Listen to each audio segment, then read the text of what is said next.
Ladies and gentlemen, welcome to the 2020 UNL State of Our University Address. We're proud to present the university's Varsity Men's Chorus.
Chancellor Green will take your questions following today's State of the University Address. Please write them on the cards provided or email them to souquestions@unl.edu.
Ladies and gentlemen, please give a warm Husker welcome to the 8th President of the University of Nebraska System, Ted Carter.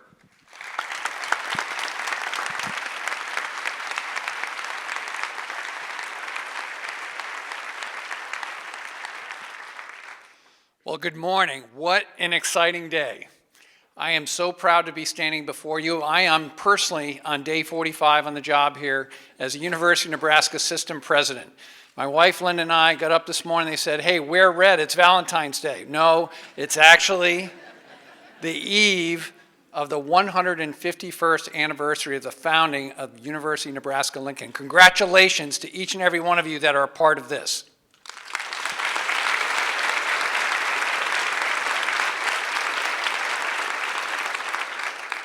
Now, I want you to know, even though I'm new on the job, I've had a chance to get around the entire state, and I've spent some time here on your campus, both main campus and east campus, and quite honestly, I've been blown away. I'm so impressed by what I've seen, the professionalism, the care, the dedication to academia, to research, to caring for our students.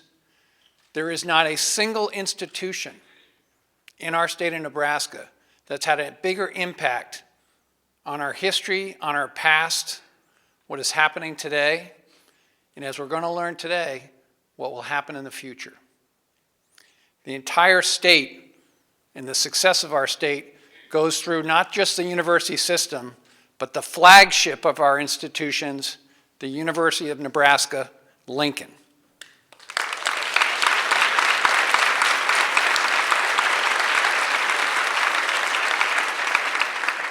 Now, I'm excited to tell you that we are going to be writing a strategy for the entire university system. It's going to be done basically in the next 55 days.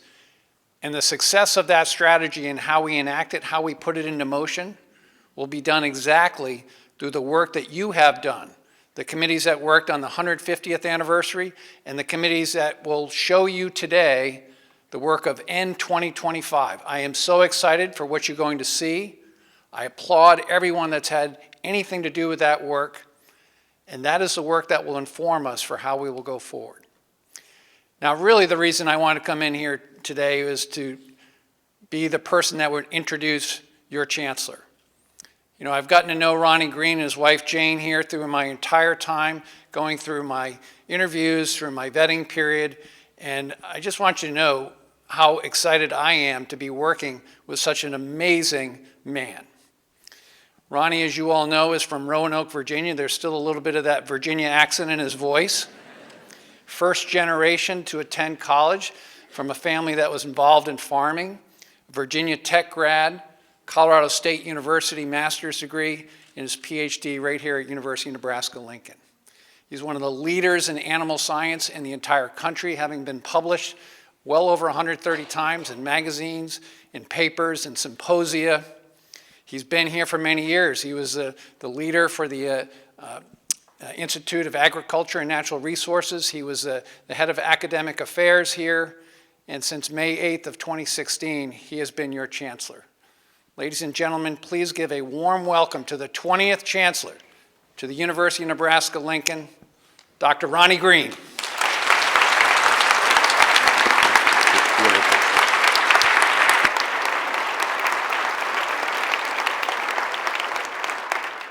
Well, thank you very much, Ted, for that kind and gracious introduction, and to Linda for joining us this morning as well.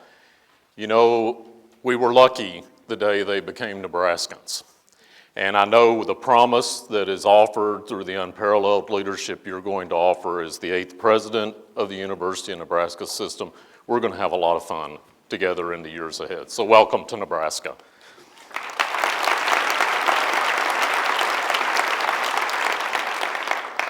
Wow, what a year we've had in 2019. And I use the words breathtaking, awe-inspiring in so many ways to describe that past year. The video that you just saw captured our wonderful N150 celebration of our Nebraska's flagship land-grant university. And it was a celebration of those who walked before us, who walked our hallowed halls, on whose shoulders and whose minds we actually stand here today.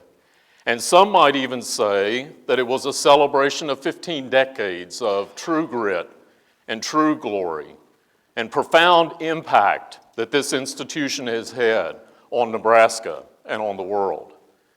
It was also a year where we both celebrated but also renewed our trifold land-grant mission of access to the most exceptional education for the 21st century, to research that will change the world ahead, and to the engagement that we have with the full citizenry of the state of Nebraska. And now, here we are today with us another scarlet and cream birthday cake, with 151 candles on that cake, but even more renewed and doubled down on our commitment to our mission. We're at historical highs for providing access to exceptional education. Our fall enrollment of 25,390 sets the 6th straight year that our enrollment has exceeded 25,000.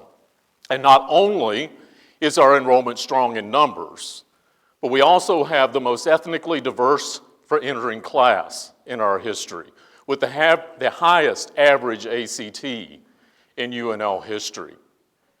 And we continue to increase the number of students who come to us from outside of Nebraska, as well as increased numbers of Nebraskans in our freshman class.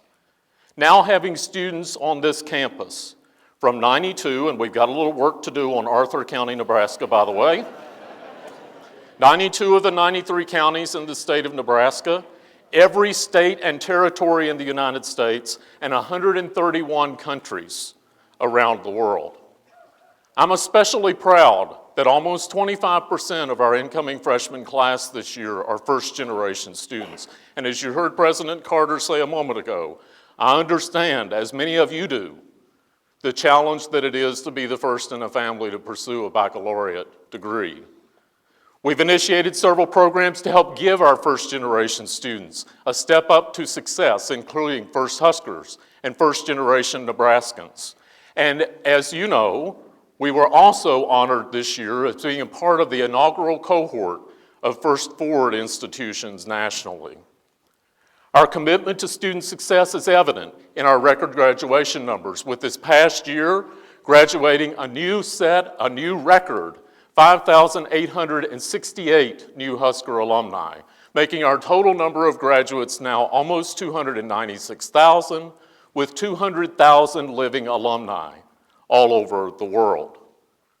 I'm very pleased that UNL is part of APLU's Powered by Publics initiative, involving 130 institutions around the country, working together in clusters to improve access and graduation success. And our work as part of the Big Ten cluster has a commitment to, on our campus, reducing the equity gap in underrepresented minority students in graduation success by 50% by 2025, while all the while continuing to increase access.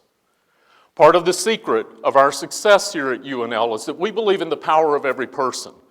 We know that when our university faculty and staff work one-on-one with students who may be struggling in one way or another, that we can help those students to stretch their strengths and to find success.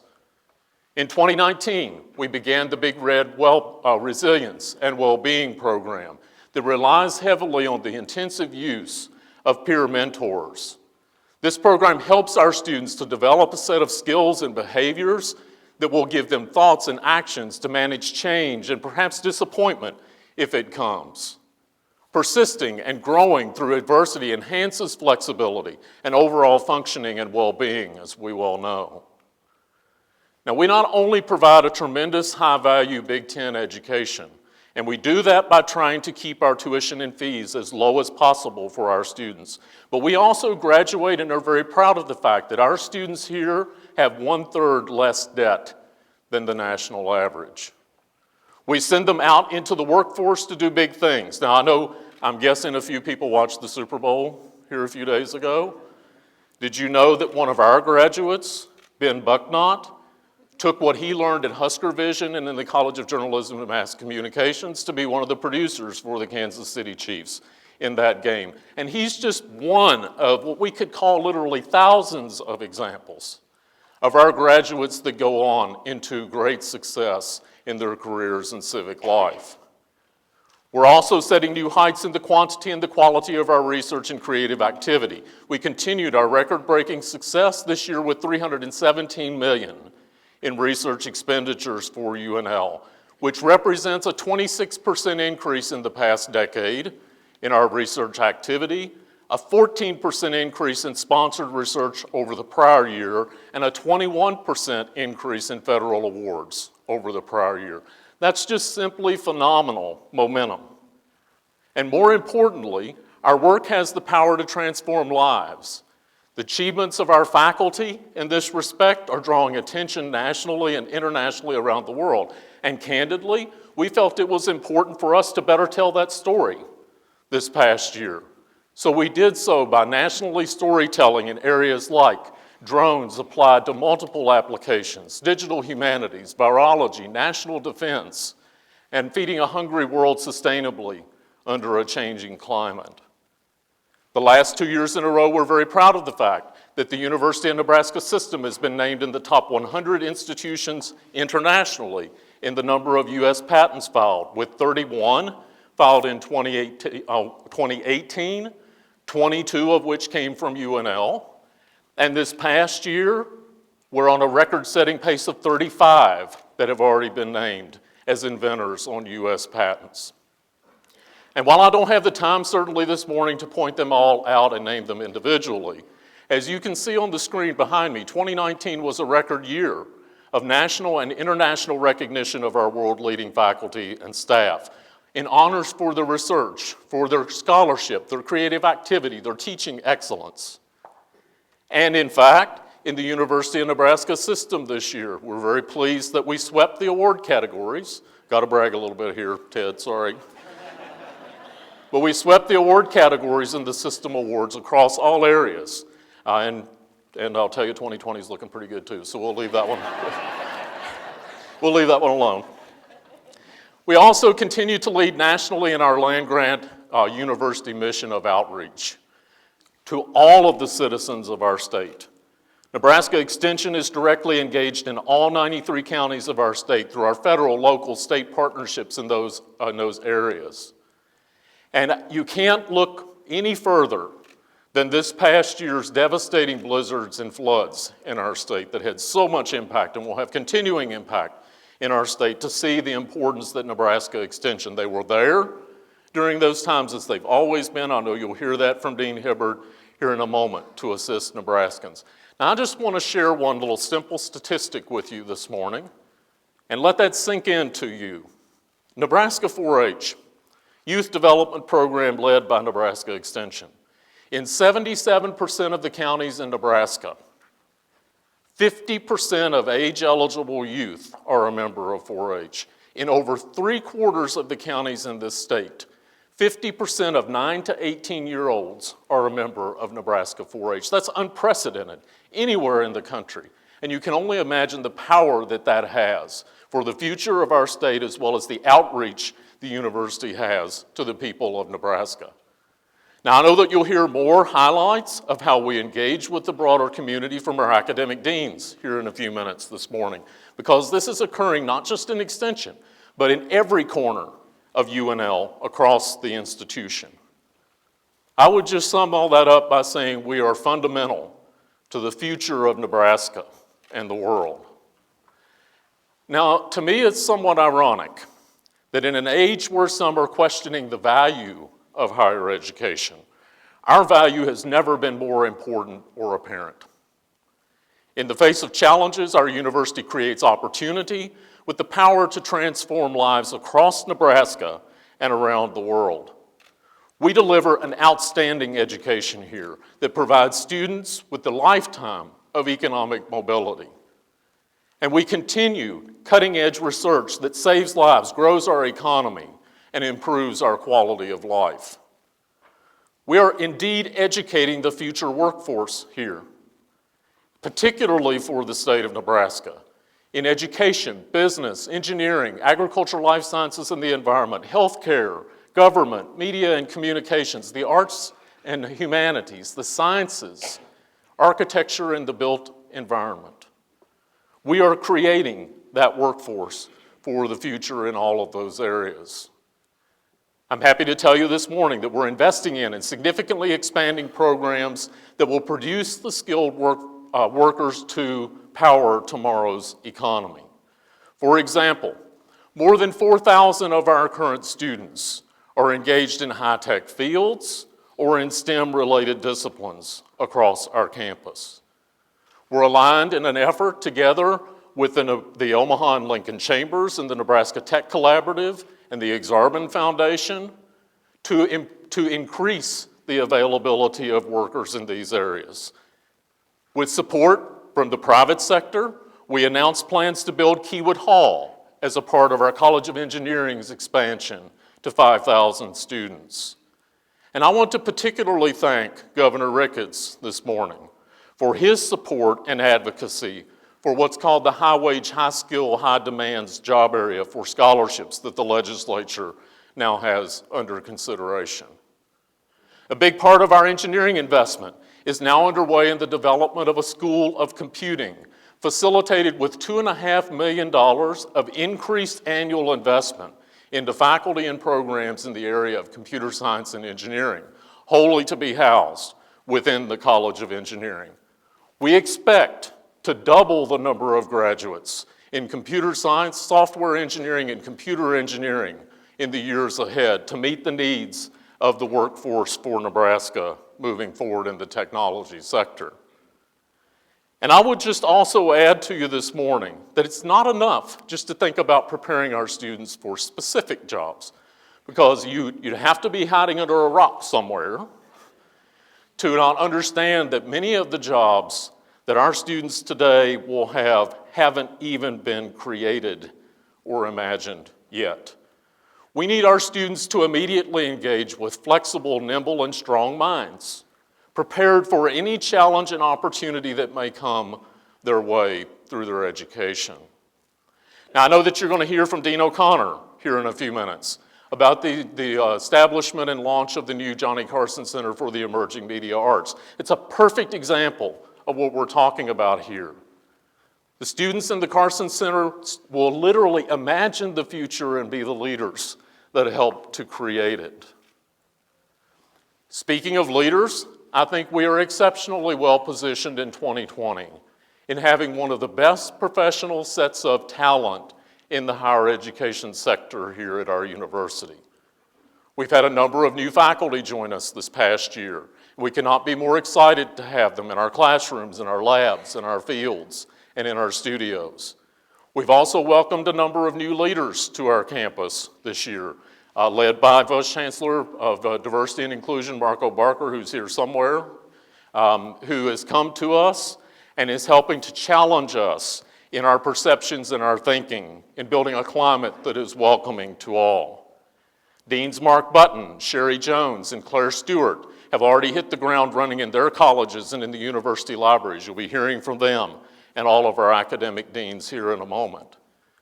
I'm very pleased that Dr. Sherry Vail, incoming Dean of the College of Journalism and Mass Communication, will come to us July 1st when she concludes her leadership duties at the University of Kentucky. And I would like to have you join me in thanking this morning Amy Struthers for her 2 years of service as the interim Dean of the College of Journalism and Mass Communication, as well as Anna Shavers, who I would have to say once again stepped up to be the acting Dean of Nebraska Law since June.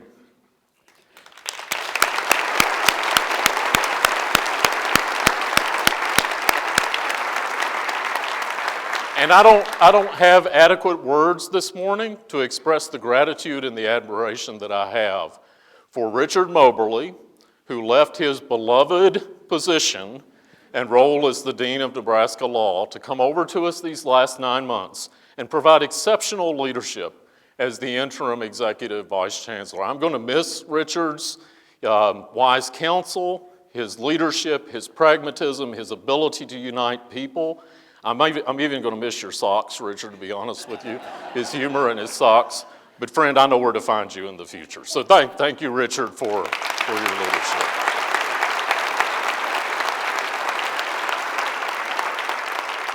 And I'm very overjoyed this morning to be able to officially introduce to you our incoming Executive Vice Chancellor, Dr. Elizabeth Spiller, who's with us this morning. Elizabeth, would you please stand?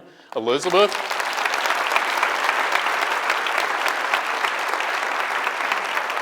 As you know, Elizabeth will be coming to us later in March to join us officially in this role from the University of California at Davis, where she's been serving as the Dean of the College of Letters and Science in her role there. Elizabeth, I can't wait to get you here. We're very excited about having you here. I actually can't wait until your driver's license and your voter registration, as we heard Ted Carter say last week, says you're a Nebraskan. So welcome. We're very glad to have you coming to join us. I also feel incredibly fortunate to serve with a university leadership team that I think is the best in the business. So I would like to ask all of our vice chancellors and our cabinet members, if you would please stand and just receive our gratitude for your leadership. I just really want you to thank these folks.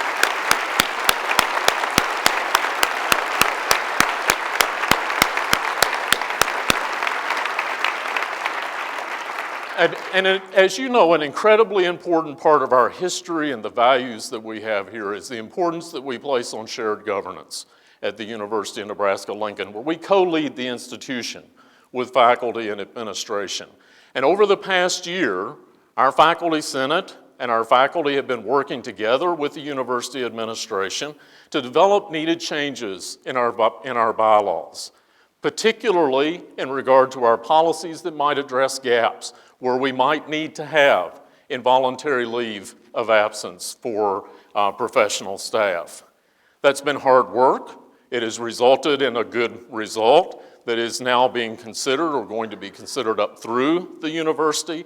And I would like to thank the folks that have worked on that, in particular Associate Vice Chancellor for Academic Affairs Judy Walker and her team. We hope that we'll have opportunity for this to go through the approval process in coming months and be instituted in the months ahead.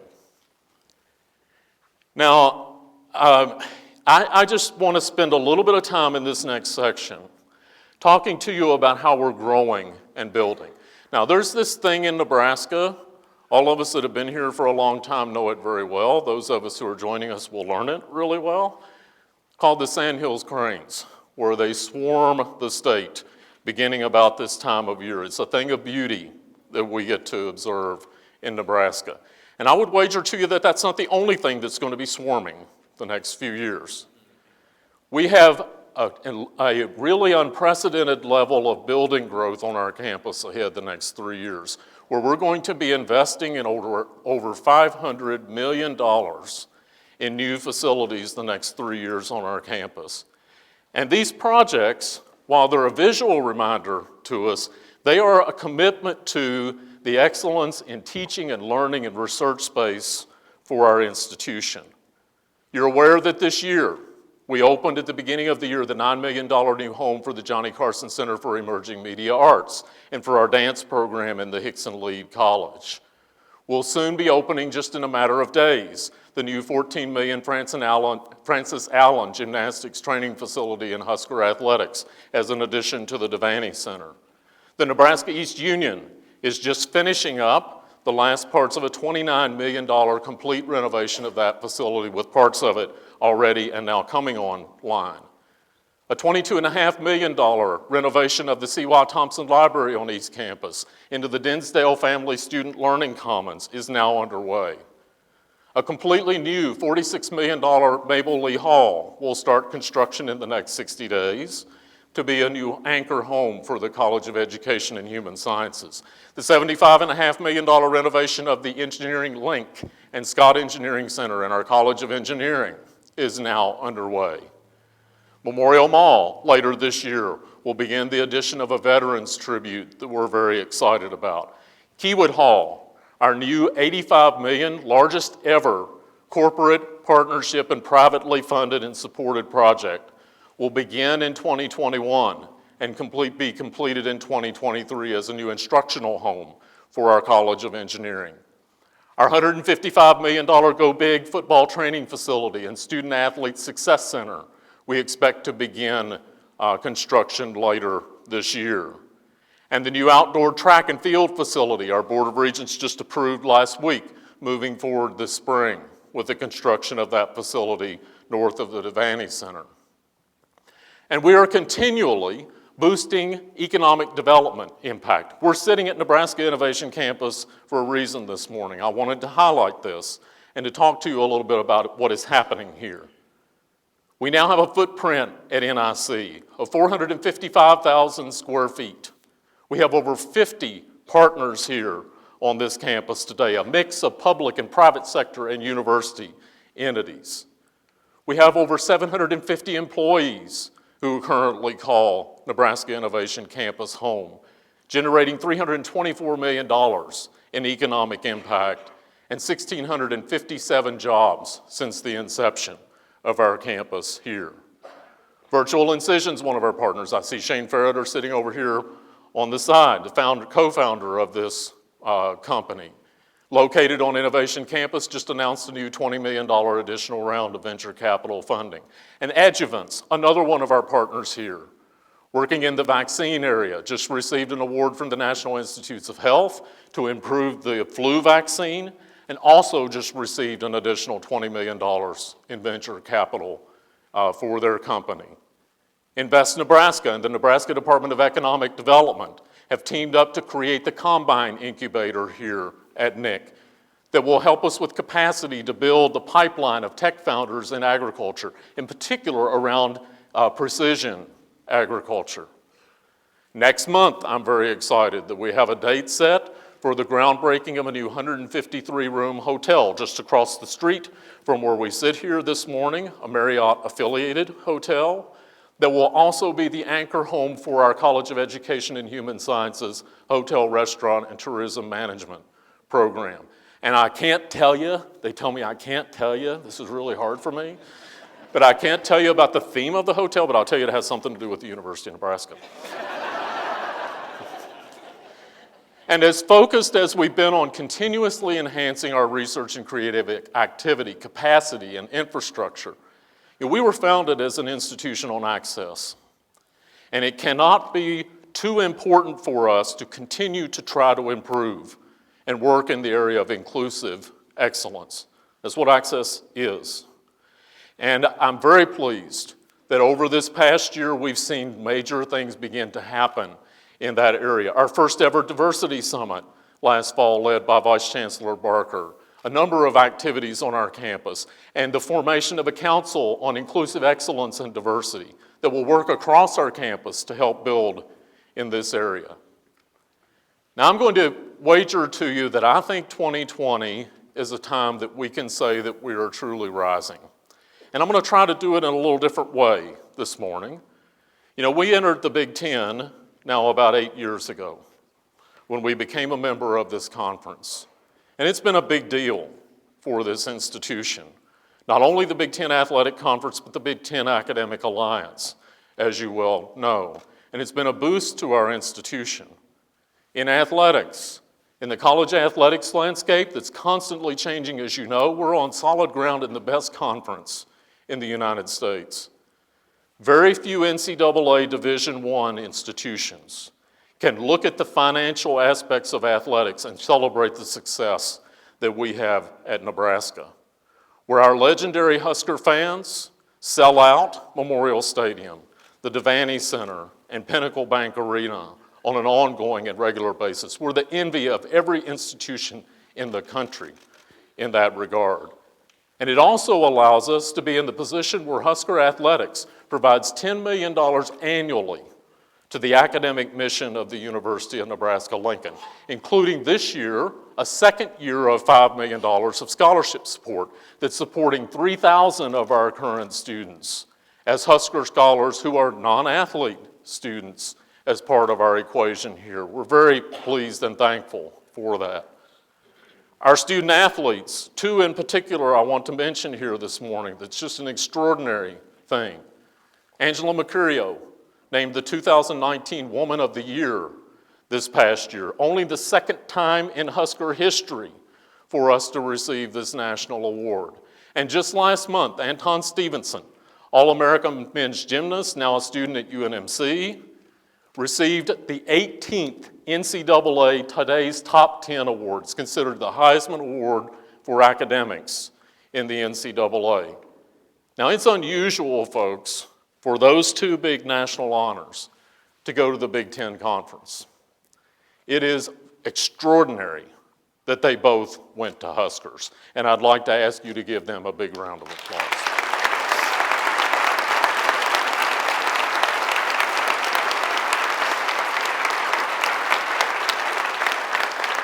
And I should say, it's really not surprising to see that when you consider that 338 academic All-American record that the institution continues to hold. It's just who we are at Nebraska. As mentioned earlier, our faculty are rising in national prominence. And I want to just I know we mentioned this earlier, but I just want to point out a few people and the very prominent awards that they've received just in recent months this past year. English professor Kwame Dawes, who won the annual Wyndham Campbell Prize for Poetry, Fiction, Nonfiction, Literature, and Drama, one of the premier literary awards in the world this past year. He also won an Emmy. He also is named as a Chancellor to the American Academy of Poets. History professor Margaret Jacobs, named to the very prestigious American Academy of Arts and Sciences this past year. Biomedical engineer Angie Paneer, who's sitting over here on the side, who was named as a Presidential Early Career Award for Scientists by the White House last summer. First time ever in our history to receive that for her research on biomaterials and gene delivery systems. Ed Cahoon, Tom Clemente, and Eileen Hebets, named as fellows in the American Association for the Advancement of Science this year. And I would just say to you, prior to going into the Big Ten, our average was 1 a year. Our average is now 3 a year of fellows being named to AAAS. Since entering the Big Ten Academic Alliance 8 years ago, we have seen consistent increases in our national rankings in our colleges of business, engineering, law, and education and human sciences. Our Institute of Agriculture and Natural Resources continues to be named amongst the top 50 programs in the world in this area. And 19 of our graduate programs across the campus rank in the top 25% nationally in areas including, this isn't the whole list, but including the areas of history, English, physics, sociology, accountancy, special education and communication disorders, educational psychology, and agronomy and horticulture. And as I said, there are more on that list. The University of Nebraska Foundation has been a key partner in helping us to have this rise in reputation. And I can't tell you how important it is that those private donors support our investments in students, support our investments in research and creative activity, and support our investments in infrastructure. And I just want to thank them. I'd ask you to give them a round of applause for our continued philanthropic support.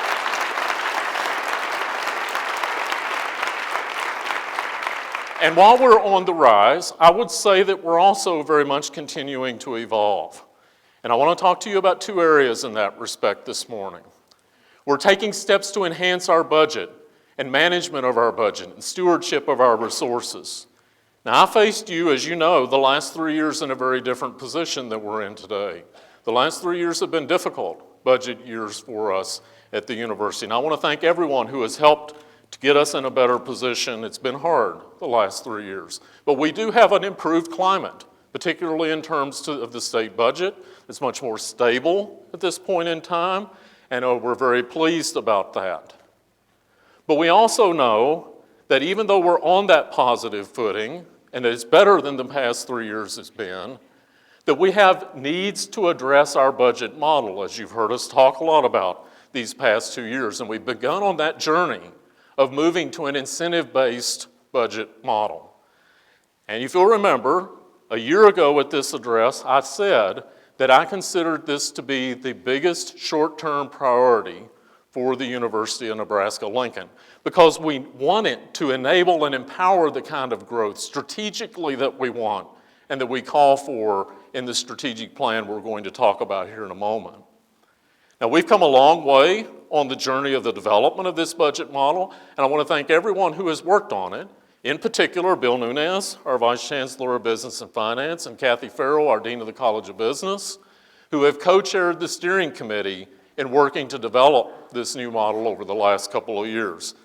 And we've largely defined the model to this point. A great deal of work has gone into that and socializing that with our deans and with our vice chancellors to understand how it will begin to change our planning and our framework for our budget. Now, I want to clear a couple of things up. You know, we've used the term shadow year for the year that we're in our budget development process, and perhaps that's been a little confusing to some, and I want to make sure we're clear this morning. There is no magic switch that will happen on July 1st of this year when we move into the new fiscal year, nor is there any fiscal cliff that will imperil any of our units in the future. What really kicks in this next year is in our planning, utilizing the budget model to form our budget for moving forward. Throughout this next fiscal year, we'll model revenues and plan budgets in a new way, one that allows us to reward growth, reinvest in our future, and ensure the success of the common good. I have no idea what's up there. Every year they got to do something, folks, so. But even as the effects of the new budget take hold in July of 2021, there's still no magic switch or fiscal cliff. There will be, I'll emphasize this, there must be an iterative process in this implementation of our new budget model. It'll be 2 to 3 years before the full effects of the budget model are in place. And I can tell you that I cannot wait to see the imaginative prospects for what it does to allow us to strategically invest in the university moving forward. What I ask each of you is to engage. If you have questions, ask them. We've had a lot of dialogue about this past year, and I want you to engage. Realize that we're in this all together, that it's a collaborative effort, and that if we work in that way, it will be for the good of the university long term. I'm sure we'll be stronger for it. And as we get our budget model up and running, I'm most excited for how it will develop, as I said, our ability to advance our strategic priorities for the university as a whole. Now, you might remember last year was a little different. We were getting ready to celebrate our 150th anniversary. We talked a lot about our history and what led to that. But I said that I hoped that our leaders in the future would look back and say that we're boldly imagining. I would also follow that by saying it's not enough just to boldly imagine. You have to do something to make that happen as well. And I'm immensely pleased this morning that today we are taking actions to be boldly strategic. You'll remember a year ago, we talked about the N150 Commission and the report of that commission around a big 25-year vision for our university. And it's worth reiterating here what was said in that. Kind of the big statement was that we hoped UNL would be unparalleled among public research universities in access and opportunity and innovation and in lifelong experiential learning. Through the intensive work of the N150 Commission, they laid out that imaginative 25-year journey, and I would say it's a significant journey that lies ahead of us. You can't begin a big journey without taking first steps. So earlier this past year, we asked a group of 30 leaders from across the university, making up faculty, staff, students, and administration, to take on the leadership of the development of a first 5-year plan in aspiring to that vision.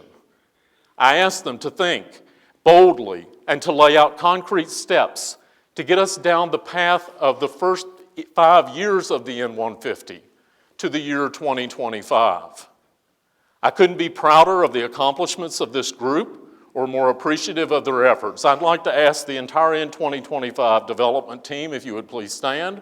If you're in the audience, I know a number of you are here this morning. Please stand and let us thank you for your work.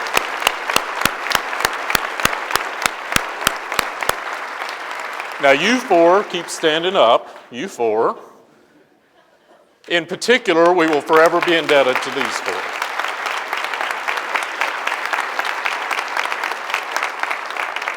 Our faculty co-chairs who led this effort, Rick Bevins, Susan Sheridan, Angela Paneer, and Shane Ferreter, they are amazing leaders. I wanted this to be faculty-led, to be led by our distinguished professors, and we thank you so much for what you've done.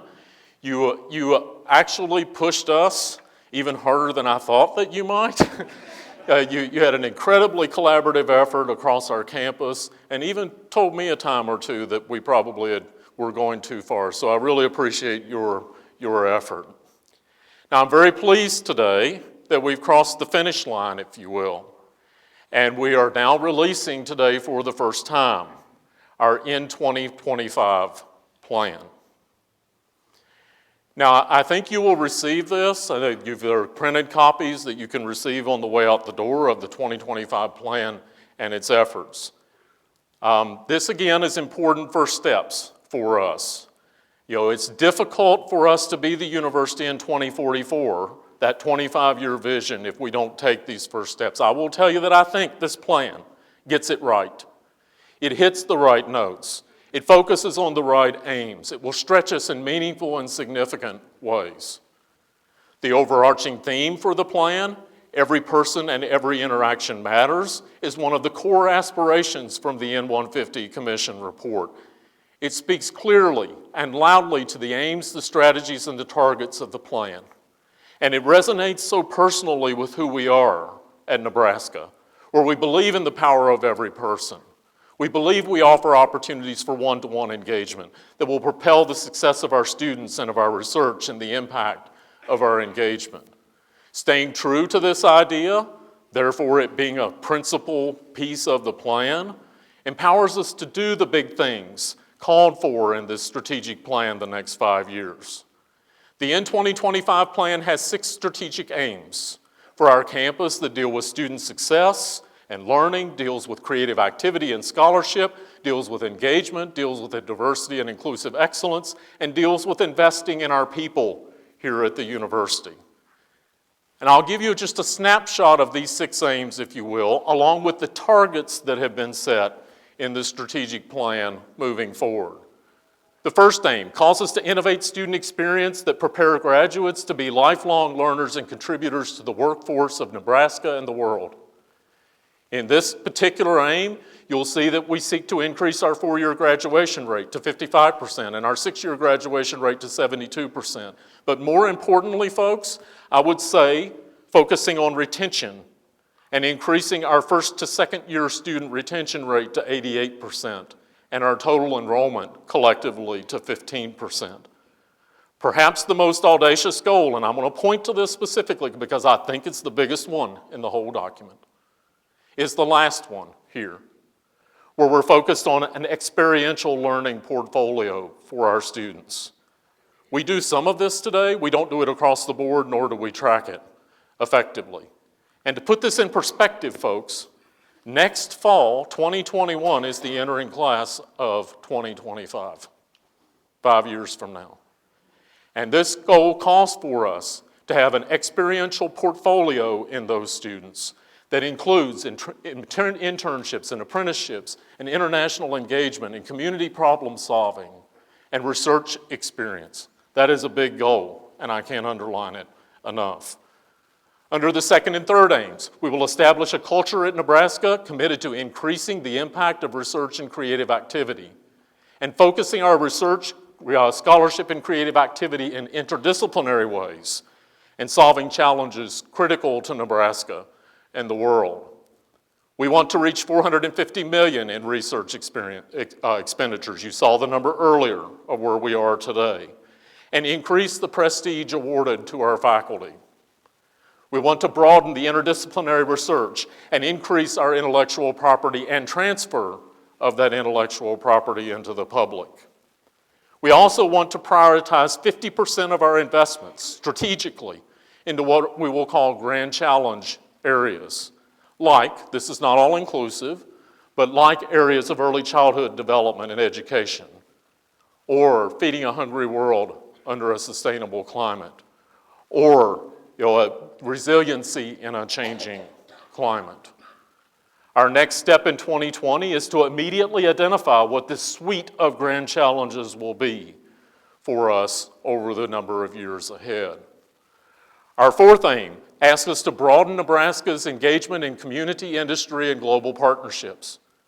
This aim has only 3 targets. It looks short, but the one of those is a quite big one, the being designated as a Carnegie Community Engagement campus that has a whole tremendous number of metrics associated with it. I will tell you that this is a lofty goal, and success will require a concerted effort on the part of all of us.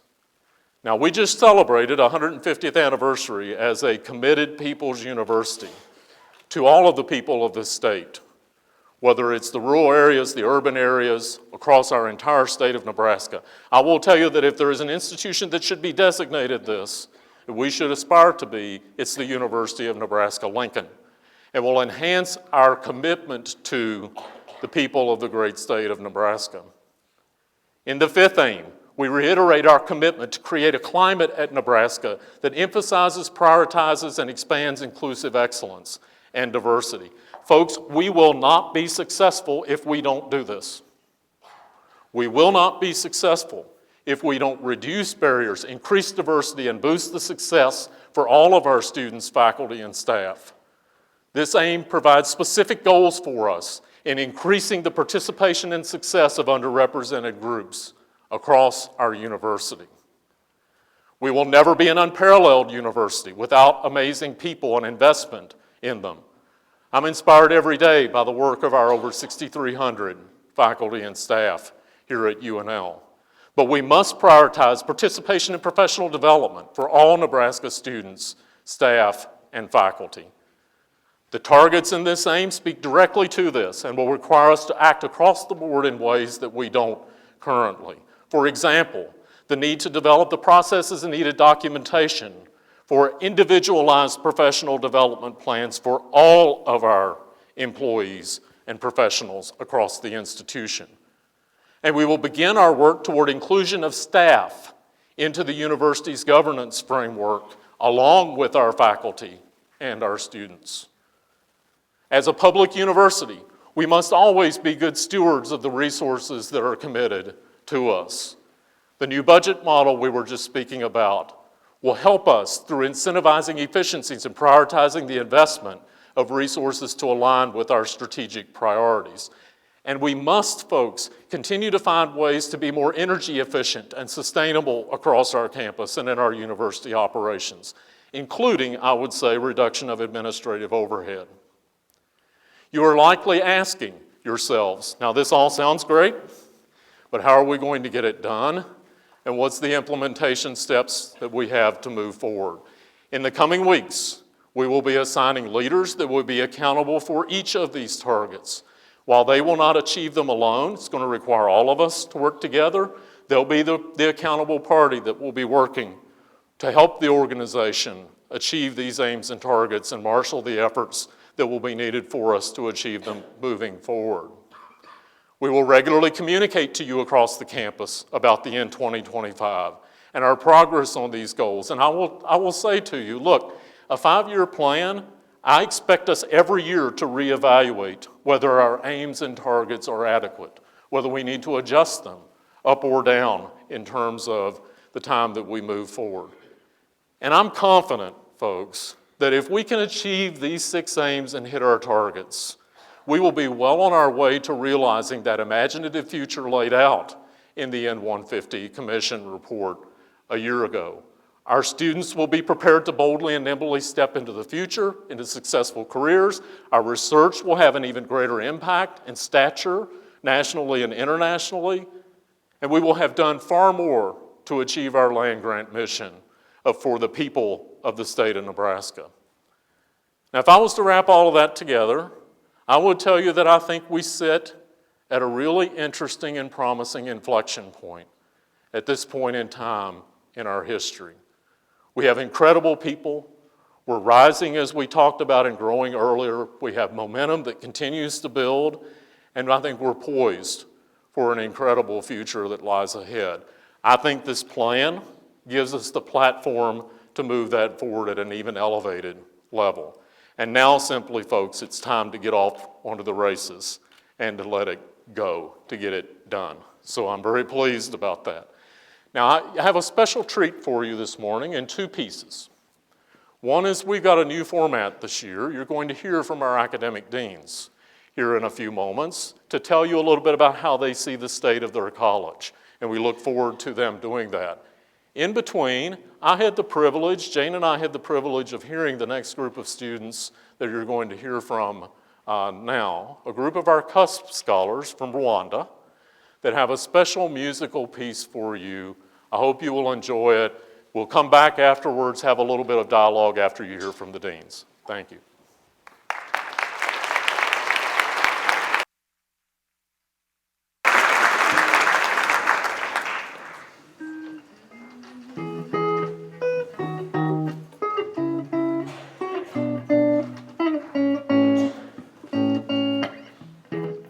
This one is a song about friendship. We think friendship is something valued all over the world, no matter where. Yeah, we hope you enjoy it.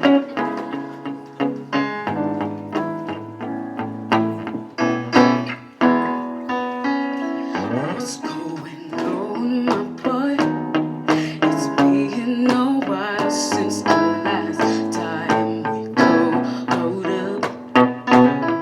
I see you walking with your head held down. Way of life has got your shoulders hanging to the ground.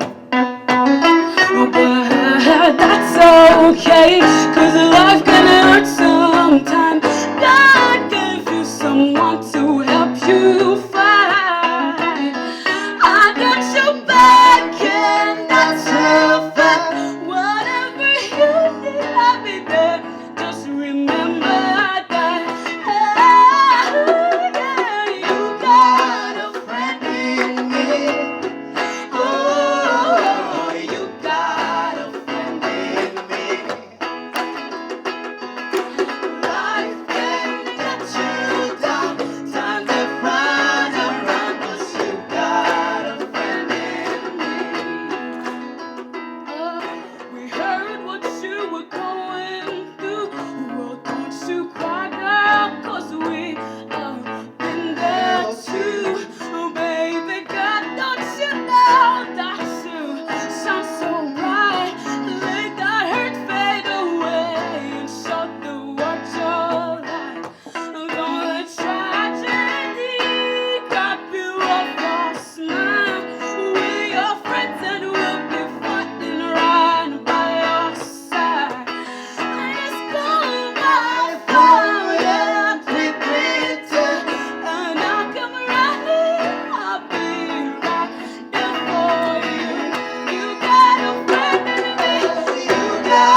Thank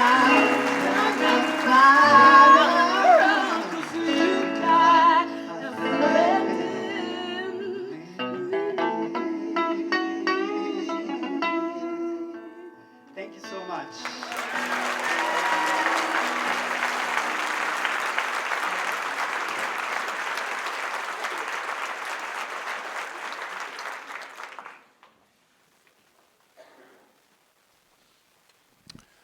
Good morning.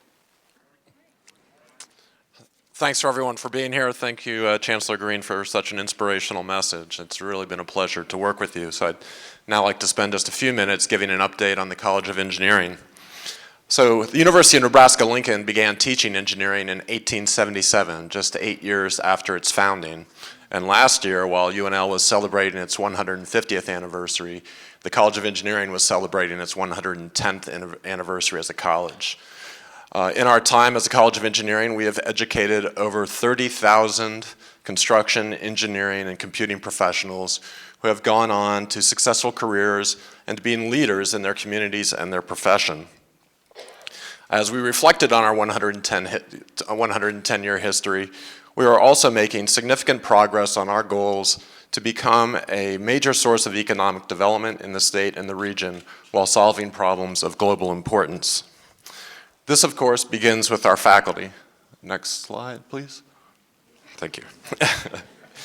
When we joined the Big Ten, we joined without question the single best collection of colleges of engineering in the world. And we are now successfully competing with those colleges across our educational, research, and engagement activities. We've hired 43 new faculty in the last 3 years. Our faculty have won 5 National Science Foundation Career Awards in the last 5 years, by far the most competitive award our young engineering faculty member can get. Our faculty are conducting world-leading research in biomedical areas, developing new surgical techniques, technologies that will save the lives of civilians and soldiers who have traumatic pulmonary injuries, transforming agriculture. They're looking at ways of 3D printing metals that will transform the manufacturing industry and allow screws that are put in during orthopedic surgery to be absorbed by the body. This research enterprise is going to positively impact the life of every Nebraskan. Next slide, please. We're very proud of our complete engineer program. This program develops 6 non-technical competencies in our students that is giving our graduates a competitive advantage when they enter the workforce. It is allowing the young women who leave the college to become leaders in the engineering, computing, and construction fields in a way that is giving them a competitive advantage and allowing engineering to move forward in a sustainable way. Over half of our graduates stay in the state of Nebraska. We have 11,000 students that are currently graduates that are currently working in Nebraska. There are leaders in industry with companies like Olson, HDR, Kiewit Company, and Leo Daly. Last slide, please. Thank you, as I have run out of time. You've heard a lot. The shepherd's crook is about to come out.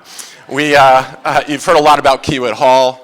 This building is going to transform the educational experience for our students. It's also going to give the 5,000 students who live in Abel and Sandoz Hall a new academic quad. We're really grateful for the support of the Nebraska philanthropic community for making this happen, particularly Peter Kiewit and Sons, who gave a naming gift, and the Abel family, who've donated land to make this happen.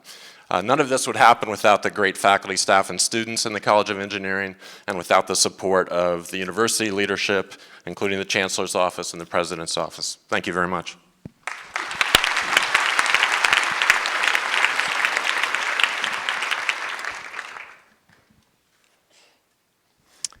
So the mission, next slide, please. The mission of the Agricultural Research Division is to support the science to ensure resilient food systems and a healthy global future. And our faculty continue to build transdisciplinary teams across the University of Nebraska system and beyond to address a breadth of grand challenges within that mission framework. And there are many metrics that reflect their success. A primary measure is sponsored research expenditures, and that number has remained at an all-time high for these faculty in the past year of over $54 million and has increased 25% in the last 5 years. There are also many, many examples of programmatic successes and impacts. So I could highlight a lot of things, but what I've chosen to do on this slide is to recognize a major accomplishment by some of our most junior faculty. The National Science Foundation Career Award is one of the most prestigious research awards for junior faculty. UNL was very honored in the past year to have 5 awardees, and 4 of those have ARD appointments. Rebecca Roston studying mechanisms of cold tolerance in plants. Joe Lewis studying plant-insect interactions. Toshi Abada studying fundamental responses to abiotic stresses like drought in important crops like corn.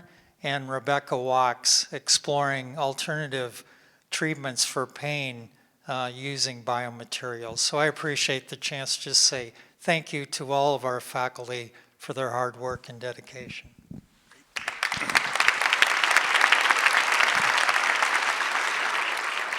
Good morning, everybody. I'm Chuck Hibbard, Dean and Director of Nebraska Extension. I'm from Lexington, Nebraska, and I'm a graduate of this amazing educational institution. I'm just really, really proud of that.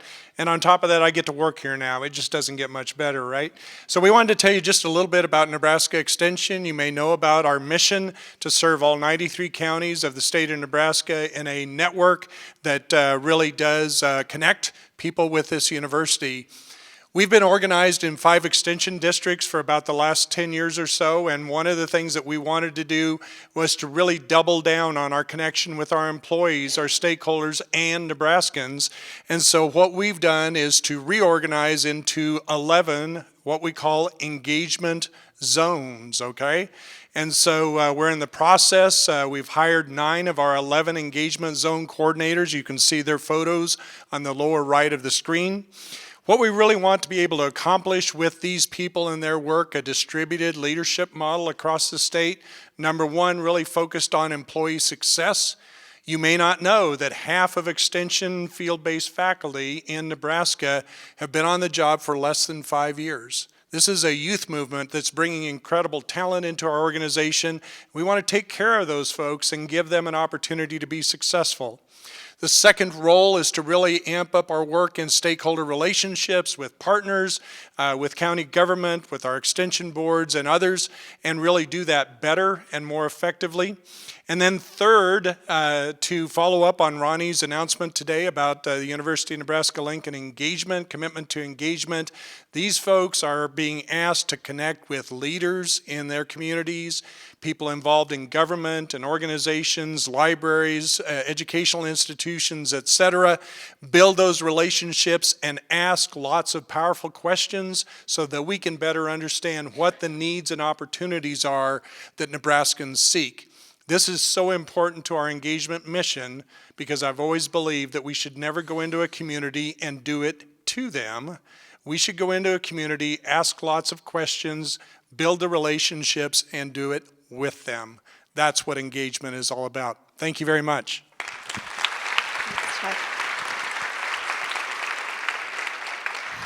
Well, good morning. My name is Tiffany Hang Moss, and I have the honor of serving as Dean for the College of Agricultural Sciences and Natural Resources. It's an exciting time for our college and the Institute of Ag and Natural Resources. We have a number of strategic priorities underway, including transforming graduate education, a holistic focus on student development by linking curricular programming with experiential learning, co-curricular opportunities, student health and well-being, and inclusive excellence. We're also partnering with Nebraska Extension to serve the continuum of learners in our state. So the creation of the Northeast Nebraska Agriculture and Natural Resources Education Compact is an example of our focus on the continuum of learners. This is the first education compact for the state of Nebraska, so it's a really big deal. The compact combines the strengths of the partnering institutions to serve the diverse educational needs of our youth and lifelong learners, and also contribute to talent and workforce development in the northeast part of the state. As you can see, we have a number of partners on this program. First, we have Little Priest Tribal College. We have Nebraska College of Technical Agriculture, the Nebraska Indian Community College, Northeast Community College, Wayne Community Schools, Wayne State College, Nebraska Extension, and Kasner. This program supports both state and local and national initiatives to improve college and career readiness, educational attainment, and community and economic vitality and growth. It also supports our End 2025 plan for our university and the university and Lumina's goal to improve the number of students that have post-secondary credentials by the year 2025. So what we're looking at is going from 45.8% as a national average to 60%. So we signed this agreement in October, and I just want to share a couple of key partnerships that have been developed so far. So we've signed a partnership agreement with Wayne State College to offer the first dual degree program between that institution and Kasner. We've developed an articulation pathway from associate to baccalaureate degree with Nebraska Indian Community College, the first baccalaureate pathway that this institution has in its history. And then finally, we're working with Northeast Community College to strengthen our partnership programs and develop a reverse transfer model. So again, we're really excited to grow our partnership programs in the northeast part of the state, as well expand the model to other parts of Nebraska. And last but not least, I want to thank the amazing faculty, staff, and students in the College of Agricultural Sciences and all that you do for Nebraska and our global society. Thank you. Good morning. I'm Kathy Ankerson, and I'm Dean of the College of Architecture.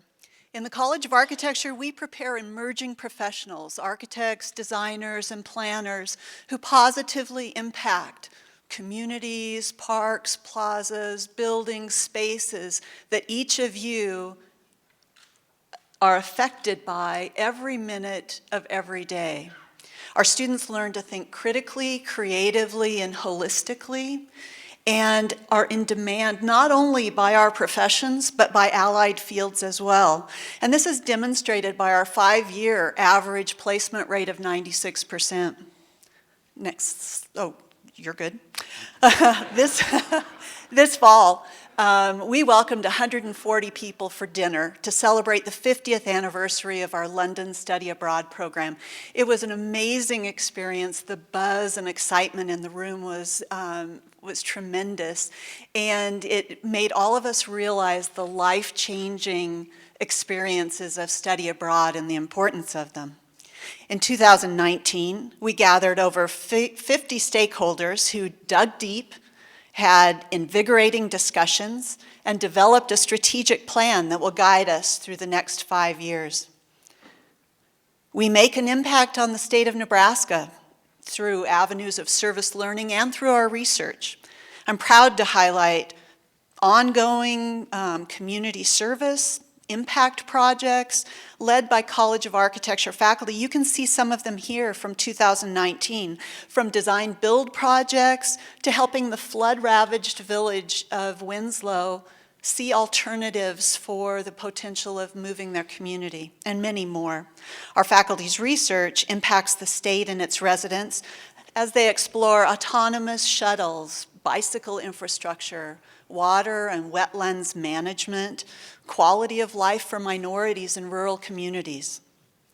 Our faculty and staff are exceptional and caring professionals, and our faculty are recognized and widely acclaimed with research and design awards, publications, presentations, and recognized at the highest levels of their disciplines, as you can see here.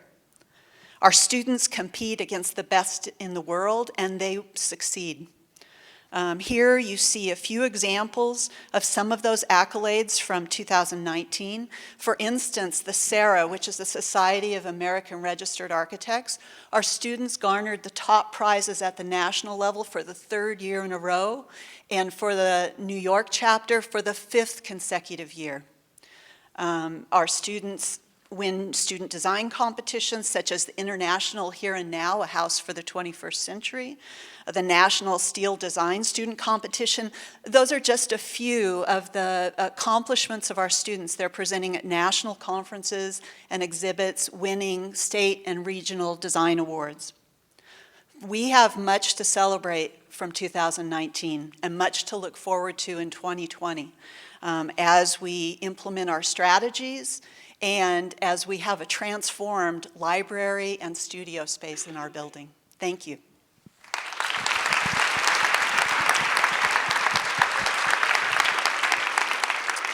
Good afternoon. For the past 7 months, it's been my honor to serve as the Dean of the College of Arts and Sciences. Our vision is to be a world-leading College of Arts and Sciences where diverse disciplines in the humanities, the sciences, and the social sciences are united by a shared commitment to collaborate in the discovery of new knowledge and to advance interdisciplinary solutions to challenges that are critical to Nebraska and to the world. 2019 was a year of many amazing successes for our students and our faculty. It starts first with a record-breaking number of students on the Dean's List, 1,407 students of high achievement by our students. Our aspiration is that every student will have a transformative experience while they're on our campus, whether that's in a lab, in the field, through an internship, or a study abroad opportunity. Here are just some additional examples of student achievements. Undergraduate and graduate students participated on the Taurus Project, which is one of the most ambitious drone-based studies of severe weather ever conducted. Our speech and debate team, directed by Aaron Duncan, celebrated their 8th Big Ten championship this past year. And students like Romaro Lamar are making the most of their experiences at Nebraska. He balances the roles of Naval ROTC midshipman, member of the Nebraska cheer squad, recording artist, and full-time political science student. The College of Arts and Sciences is, of course, home to an amazing group of faculty and staff. In under 3 minutes, it's perilous to only mention a few of them, but here you go. Historian Dr. Margaret Jacobs was named to the American Academy of Arts and Sciences. Dr. Mark Walker became Nebraska's 10th American Mathematical Society Fellow, and biologist Dr. Eileen Hebetz was selected as a Fellow of the American Association of Academy of Sciences. You heard Chancellor Green reference and speak to the accomplishments of Chancellor Professor Kwame Dawes. And English professor Chigozie Obioma became one of the only a handful of authors to appear on a Booker Prize shortlist with back-to-back novels.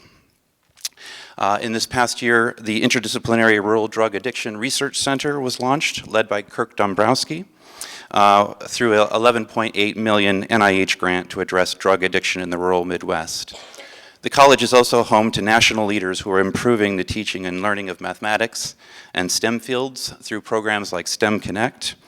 And the college is also home to cutting-edge research in nanoscience and nanotechnology. The college is also home to national leaders in digitizing humanities and culture with a host of digital humanities projects and interdisciplinary film productions. Looking ahead to 2020 and beyond, the college has some key priorities. In collaboration with UNMC, the college will be a key player in contributing to big ideas like the Nebraska Drug Delivery Development Pipeline, a joint biomedical research effort that will establish a national resource for new drug discovery and development. The college is going to be a national leader in experiential learning and in workforce development through a new focus on internships and career readiness. And the College of Arts and Sciences intends to be a key partner in ending the graduation achievement gap for underrepresented first generation and low-income students, increasing access and educational attainment and transforming lives. Thank you.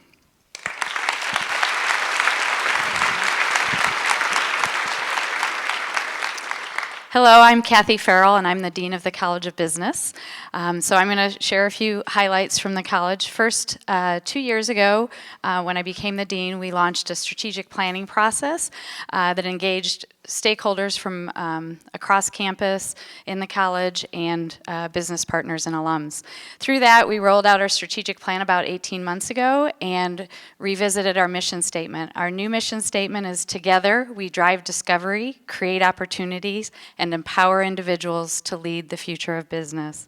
Based on that mission, we also developed and revised guiding principles. These guiding principles begin with a focus on the self and then move to a focus on the greater good. They start with challenging yourself, be inclusive, ask bold questions, look to the future, and make it matter. It's so based on this strategic vision as well as these guiding principles, we set out to start executing on our strategic plan. We began by building on our strengths. We have consistently had an extremely strong undergraduate business program that I would be remiss to not mention that we've been ranked in the top 50 for over 4 years of business programs. Colleges of business in the Big Ten are some of the best public business schools in the country, and we didn't want to be just Big Ten in name, we want to be Big Ten in fact. So we're building on our existing strengths, which include our undergraduate programs. In addition to that, at the graduate level, we have a highly renowned online MBA program. It is currently ranked 9th in Poets and Quants, and 14th, and I think 22nd in US News and World Report. I like Poet and Quants the best. But anyway, so we have highly ranked online MBA programs, and specifically, we are very strong in the online space, and we plan to continue to leverage that. So what have we accomplished? In the last 18 months, we have built out our online graduate programs. We launched 2 new specialized masters, a master's in finance and a master's in business analytics, as well as certificate programs, a certificate in human resources, as well as a joint program with the College of Journalism and Mass Communications and Business Communications. So we're continuing to leverage that strength. We also are leveraging our undergraduate position with a joint program with the College of Law. We just launched last year a law and business minor that we plan to grow to a major that's very interdisciplinary in nature. We are leveraging our Clifton Strengths Institute. Last summer, we trained over 30 faculty and staff as advanced certified strengths coaches, and that brought our total up to over 40 strengths coaches among faculty and staff, and we have 80 strengths coaches that are undergraduates that mentor our peers. We are also one of the colleges that works with the alumni, is working with the Alumni Association to launch the Husker Connect, which is a platform for mentoring alums and undergraduate students. So engagement is an extremely important part of our overall goals. We also, following the lead of the College of Journalism and Mass Communication, we offered our first pop-up class, and we're continuing to expand in that space, as well as what we call Business Plus workshops, which are skill-based workshops that give our students the ability to learn skills that will help make them more marketable in the workforce, but aren't necessarily undergraduate curriculum type skills. So at the undergraduate and graduate level, those are some of our accomplishments. We couldn't do any of this without the help of our faculty, staff, and quite frankly, the commitment of our students. So what's coming? What we're continuing to build out is our online graduate programs. We have multiple specialized master's degrees that we're getting ready to launch, certificate programs, as well as accelerated master's programs for our current undergraduate students. We're also leveraging and creating additional programs of excellence. As I mentioned, the business and law minor moving to a major, but also programs in that area, other programs as well. In terms of engagement and connection, we're looking at continuing to leverage our relationships with our corporate partners, both in terms of research support, but also in terms of placement of our students, expanding internship opportunities, and experiential learning. Key component of our strategic plan is transformational and experiential learning. In the engagement space, we're also looking at talent acquisition programs. So all of this is yet to come, but we're very excited about the energy that our strategic plan has created and the commitment of our faculty, staff, and students, and quite frankly, the broader alumni community. I would be remiss to not say that we are operating in currently the most an $84 million facility that was privately funded. And I just wanted to point out that engineering's 85, so we're building a $2 million expansion that's privately funded. Just kidding. Okay.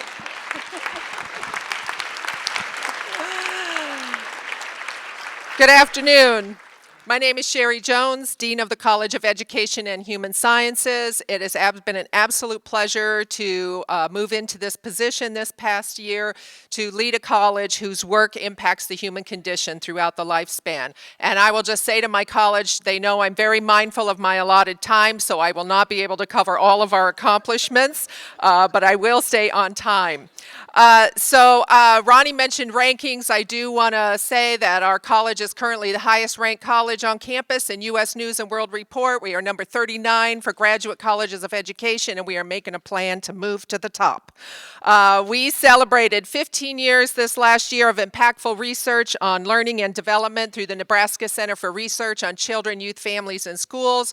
We celebrated a Phase 2 $11 million COBRE grant to continue our work on prevention of obesity-related diseases. In teaching, we launched the Teacher Scholars Academy in partnership with UNO and UNK. This is a scholarship program. At UNL, our students are in a living and learning community, leadership curriculum, experiential learning in Nebraska schools. And it's my hope that our graduates will fill Nebraska schools with teacher leaders. Through our partnership with Nebraska Extension and 4-H, we delivered age-appropriate activities to teach young children in elementary school about healthy eating and the importance of physical activity. So just a few examples of our impactful work this past year. So what's next for the college? We are expanding our footprint to a building near you, and you heard Ronnie talk about a few of these. Our construction, new construction, reconstruction, expansion, and renovation will place us on City Campus, East Campus, and Innovation Campus, so we'll be where the action is. These buildings will also enable us to enhance experiential learning, promote and support growth in scholarship and interdisciplinary work, and prepare a workforce for tomorrow's communities and enhance our community engagement in innovative ways. But it's not just about what happens in the buildings or on the campus footprint. The college has been discussing our collective genius, and you can move to the next slide, and what grand visions that we might accomplish for Nebraska and beyond. And some examples of what we've been discussing. Every young child in Nebraska will thrive by 5 and be great by 8. All inhabitants of Nebraska will have access to health and wellness services that are well integrated into their communities. And Nebraska communities will have strong schools filled with strong leaders and high-quality teachers. And at the center of all of these grand challenges is our mission to enhance the lives of individuals, families, schools, and communities and strengthen the relationships among them. So if we can partner with you to make these grand visions happen, please come and see us. Thank you.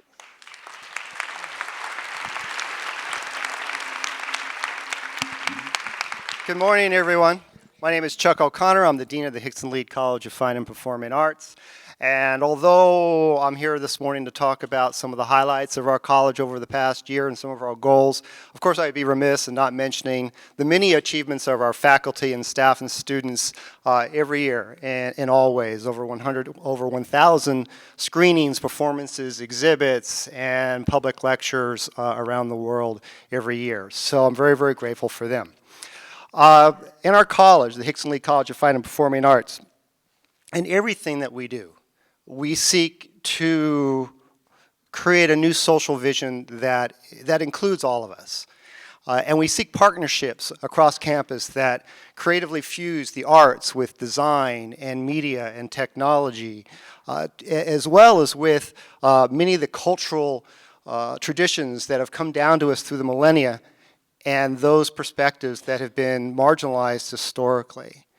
Let me give you a few examples of how we do that. This year we opened the Johnny Carson Center for Emerging Media Arts, made possible by a $20 million gift from the Johnny Carson Foundation. It sits in the old Nebraska bookstore that many of you remember when it was painted, when it was brick colored. Now it's kind of dark gray. And this center is just amazing. It incentivizes really interdisciplinary approaches to storytelling across a continuum from live performance to virtual reality and augmented reality and cinema and the implications of artificial intelligence on storytelling. Likewise, oh, there it goes.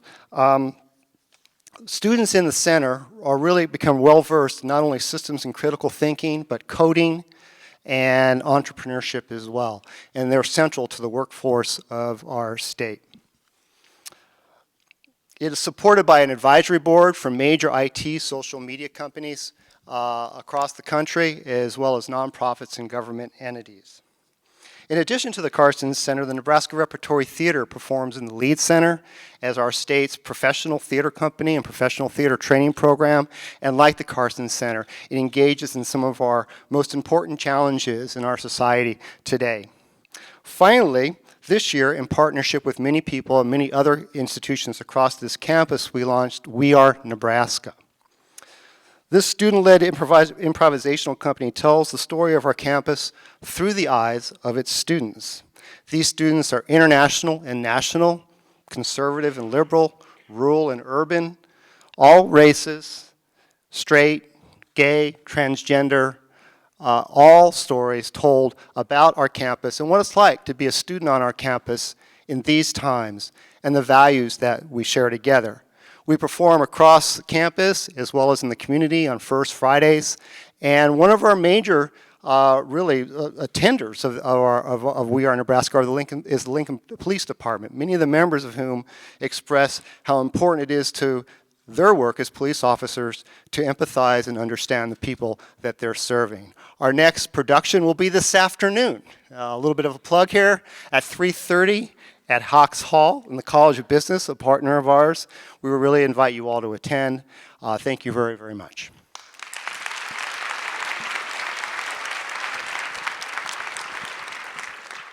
Good morning, everyone. I'm Rick Alloway. I'm representing the College of Journalism and Mass Communications today, and as the university celebrated its 150th anniversary last year, our own college was celebrating 125 years. And that was a kind of an interesting milestone for us because it was back in 1894 that Will Owen Jones, the editor of the Nebraska State Journal, stepped into the classroom for the first time to teach students about the importance of the First Amendment and freedom of the press. And among his students was a very interested young student and future writer named Willa Cather. So we're excited to have had her in our program. 2019 also marked the 10th anniversary of Yacht, our student-run advertising agency. The agency provides students with innovative opportunities to gain real-world experience by working with real clients.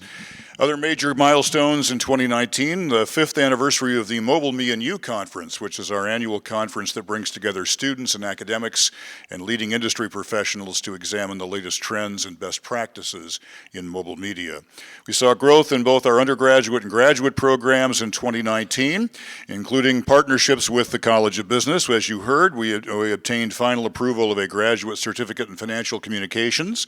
We expanded the pop-up classes. As you heard, we offered 22 of them last year, and these one-hour classes gave all folks across the campus an opportunity to dive into emerging industry trends. We launched a core curriculum across all 4 of our majors that provides students with a solid foundation in writing and visual communications and law and ethics. We established a new media production option for undergraduate students to focus on using digital platforms in contemporary media to tell journalistic stories. We introduced a new capstone experience for journalism and broadcasting students, the News Lab, which incorporates our Nebraska News Service, providing legislative and state government news to 120 media outlets across the state.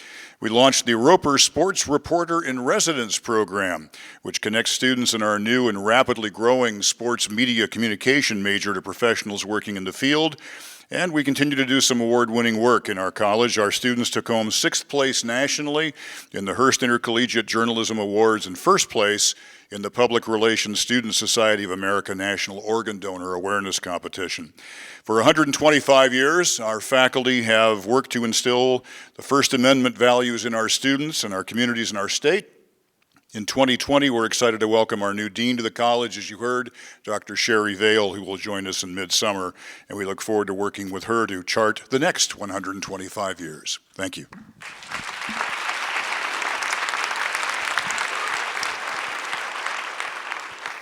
Good morning, I'm Richard Moberly, and I'm the soon-to-be back as dean at the College of Law. I'd like to use our mission statement, 4 phrases from our mission statement, to give you a few quick snapshots of the College of Law this year. And we wrote this mission statement as a community this year, and we think it describes us on our best days, but actually inspires us for what we're going to become in the future. The first phrase is that we develop inclusive leaders. And that's really important for us because lawyers, people with law degrees, we know lead their clients every day through some of the most difficult times in their lives. But they also lead corporations and businesses and governments, nonprofit entities, universities. They're leaders in their communities. And when we think about leaders at the law school today, we want people to be inclusive leaders, to bring everyone to the table so we can hear a lot of different perspectives. And when I think about a great example of an inclusive leader, I know she's been mentioned today, but I'm going to call her out again, and that's Acting Dean Anna Shaver. She's in the back, if you could please wave.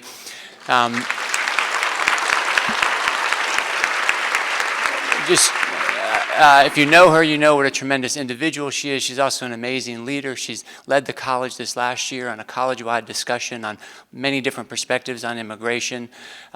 She has led our faculty on discussions of inclusive pedagogy. She won the Chancellor's Fulfilling the Dream Award.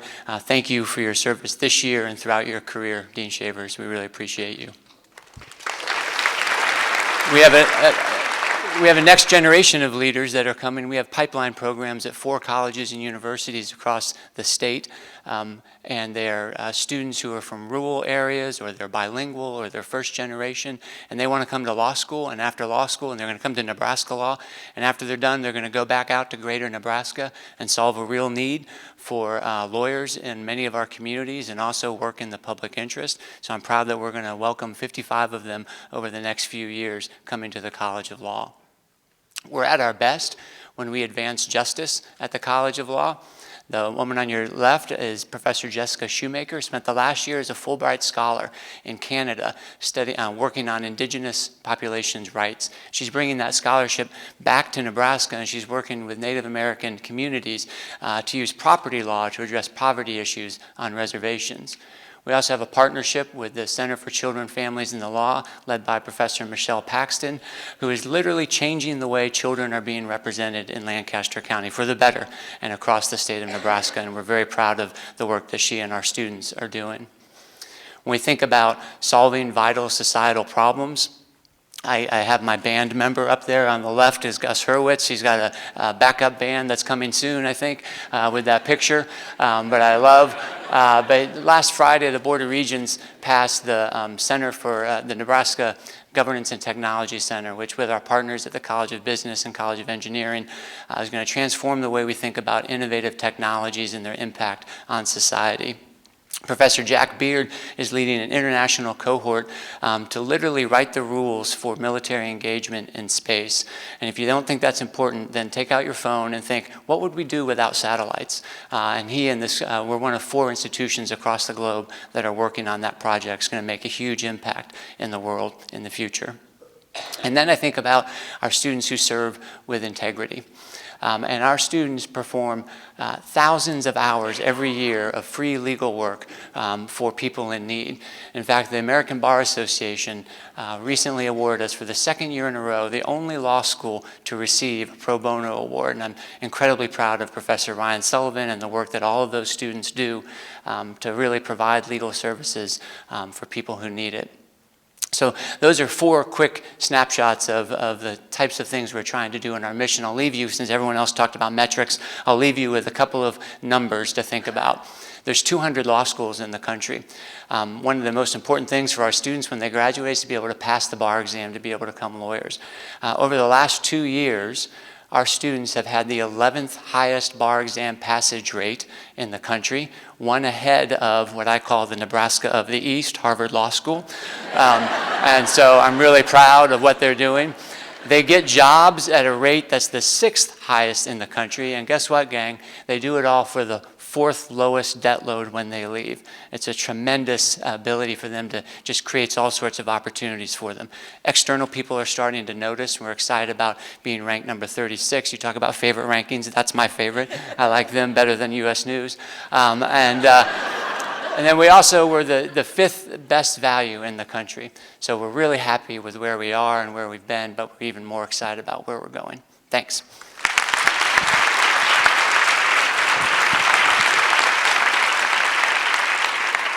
Okay, we're almost done. You like how they make the new kid go last?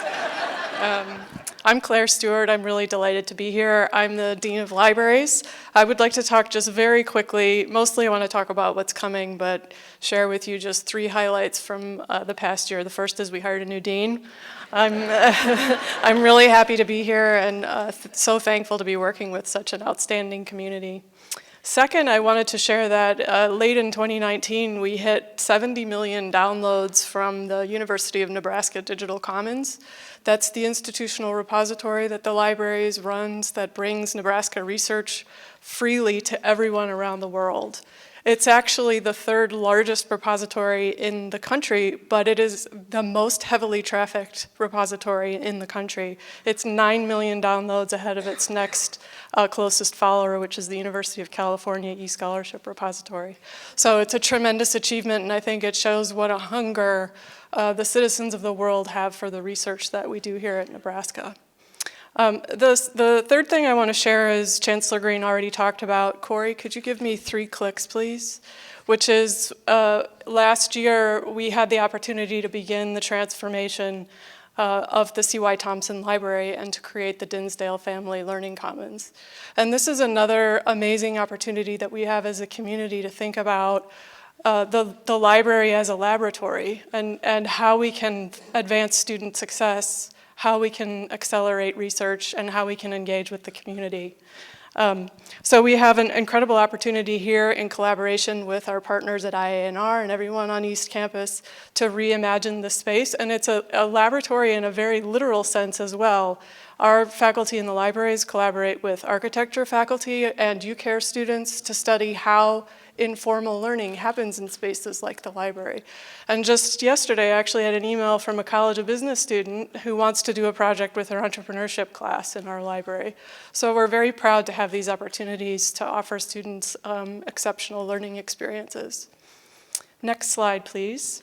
And increasingly, our future success depends on us being aggressively collaborative. We all know we cannot do the work that we do individually.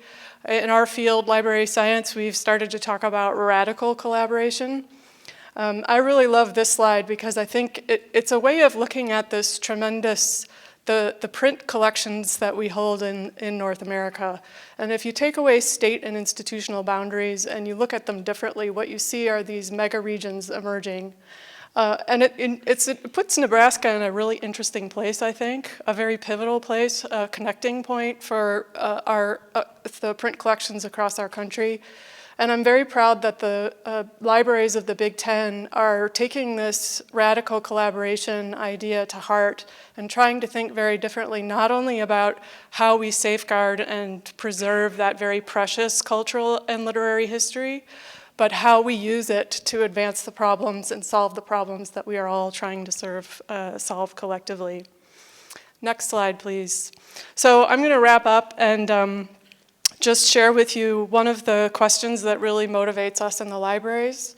When we think about our role and the obligation that we have to build a more open, equitable, and sustainable information ecosystem, that also means that we have to give our students the information skills that they need in their disciplines to be successful. We have to give them a competitive advantage so that when that history student graduates and goes to work at a Nebraska tech startup, or that business student goes to work at a non-for-profit in Lincoln, and their boss comes to them on their first day and says, I need you to do research. I need you to go find and analyze this data. I need you to find company financials for companies A, B, and C.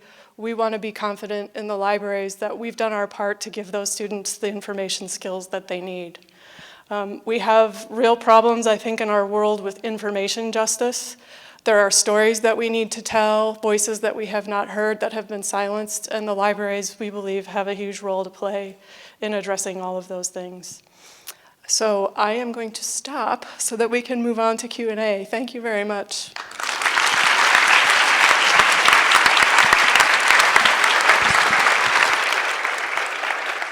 So I think you can begin to understand why I said what I said earlier about us being positioned with academic leadership that is amongst the best in the country. Thank all of our deans for their leadership. And we are standing between you and lunch behind us, so we're going to keep it quick here at the end. We are going to establish this as part of our State of the University tradition and have the deans and the leadership as part of that conversation, including making it a time-honored way to report to in 2025, so just so you know. So we're looking forward to that. Now, we did have the opportunity for people to send in questions that we might want to have some dialogue around, and I've got a few that we're going to work through pretty quickly here to end this morning. And get ready, some of you are going to get them, just to forewarn you. First one is, can you explain what it means to be a Carnegie Community Engagement campus? And I'm going to hand the mic to Bob Wilhelm. Sure. As a research university, we're designated by the Carnegie Foundation as an R1, the very highest research productivity university with respect to the United States. There's another designation that the Carnegie Foundation makes. They've defined a rubric that describes the best characteristics of universities that do the best at being connecting their academic and their research missions with the community around them and beyond them. Many of these things we already do. In some cases, we'll have to be more organized. In other cases, we'll need to make bigger investments. And I can tell you more about it at lunch. So. Thanks, Bob. And that was Bob Wilhelm, our Vice Chancellor for Research and Economic Development. Second question is, you've spoken about lifelong learning. What is your vision of its importance and what it should look like in the future? And because she did it so well in her presentation, I'm going to hand the mic to Sherry Jones. Okay. So I can think of two things to say about lifelong learning just really quick. So one, Ronnie mentioned that the jobs of the future have not been created yet. So if we do not create lifelong learners, they won't be ready to move into whatever those new jobs might be. So I can think of two things. One, right now, we have an opportunity with our own students to instill in them the spirit of lifelong learning, what that looks like, how they should think about that, how they can engage in that. So when they leave us, we're confident that they will be lifelong learners. The second piece is about engaging with ourselves and our communities and other partners that we work with. So can we leverage systems that would enable those individuals to come and be a part of what we do with our own students and ourselves? So for example, the college houses the Usher Lifelong Learning Institute, and perhaps this might be a mechanism for our emeriti as they leave us, our community partners to continue to advance their own knowledge, but also utilize that mechanism to create a continuum from students to emeriti to community members who are part of that institute, perhaps. So one thing that comes to mind. Thanks, Sherry. And one more. This one's going to go to Mike Boehm, our Vice Chancellor for the Institute of Ag and Natural Resources. And the question is, what are we doing to feed a hungry world under a changing climate? You heard that a couple of times in the presentation this morning. Wow, small question. We're going to eat lunch here momentarily. You know, I think every day we wake up and think about the growing world that we live in. You've all heard the statistics from roughly 7.5 billion people on the planet today to near 10 billion people in the year 2050, and they need to eat, and you can't eat without clean water, so we think a lot about water resources. Nebraska's famous for that, sitting on top of the Ogallala Aquifer, of course, and with 80,000 miles of streams and rivers, but for reaching out across the world through the Doherty Water for Food Global Institute, for example. So thinking about food production, fuel, feed, and fiber production, thinking about how to produce that food for a growing world, being mindful of the resilience of our water, our air, our soils, and perhaps most importantly, really thinking about people and the people that produce that food. Whether it's large-scale agriculture like here in Nebraska or small-scale landholders in sub-Saharan Africa, we have a responsibility to work with people where they are in their local communities to better their life. And that's what the University of Nebraska is all about. Proud to be here. I hope that answered the question.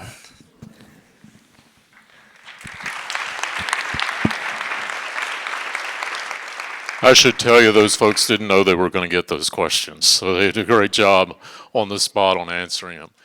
I hope that you get the sense from the state of our university this morning of the phenomenal place this institution is at, of the phenomenal work that we do here, of the importance of that work and what we do here as the People's Land-Grant University. It's a good time to be in Nebraska. It's a good time to be at the University of Nebraska. Enjoy lunch and our birthday cake today for our 151st birthday behind us in the room up at the top. I would draw your attention while you're there. We have two things that are being exhibited there during lunch. One is the time capsule that the Nebraska Alumni Association is putting down for the 175th anniversary 25 years from now, so take a look at that. And then also, you'll remember at the beginning of the N150 year last year, we talked about University Hall and being able to take the scale model of University Hall, the first building on our campus, and learn about it. Kay Logan Peters gave a great N150 lecture about that this past year. They now have the virtual reality tour done. So you're able to see that and experience it. I actually went and did it myself at NET a few days ago. It's really cool. That is also there for you. So thanks for being here this morning, and it's a great time to be at Nebraska.